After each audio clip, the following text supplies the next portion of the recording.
It's great because it makes you explore all sorts of things on the back end of, for me at least, a semi-shallow but very funny character to play. And I think that's one of the great things about role-playing games is that it makes you dive in. Like, what does someone that's over 400 years old care about?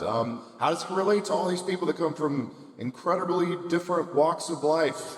If he does just care about woodworking and toys, how does that mix with everything else on a global scale? You know, what are those handshakes like? That's the most preposterous sentence I've ever said, but that's kind of the beauty of it. Like, really, role-playing games is such an amazing test for life because you'll find yourself in instances and situations that you could never dream of. And so this is just sort of a great trial run at taking a stab at that. It might be a wood chisel stab, but it's really beautiful in that way. So it's incredibly fun, and the relationships that at least Chet has developed with all of these others are great because he's going to kill all of them very soon.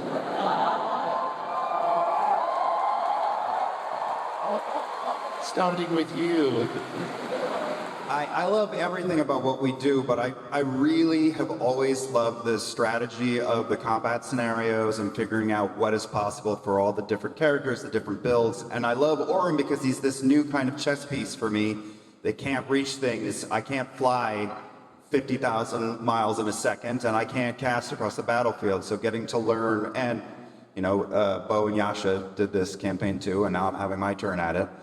And for that scenario, snow lewdness was all the way across the battlefield. So if I were to run to, I had to like size up what can I do in this situation. If I run to him, that's all I'm doing, I'm running. And the gang wants to bamf out of here anyway, so if I run, I'm screwing over that plan, which never happened. And so what can I do? I can make sure that this big lug can't brain the casters in the group.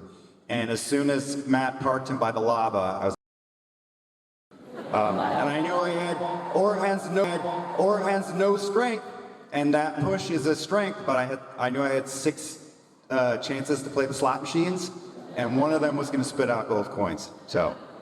I love that name for lewdness, that version of lewdness. It's now snow cone lewdness. Yeah. I was on Frosty the Moon Man for a second, so. I was just going to get to you.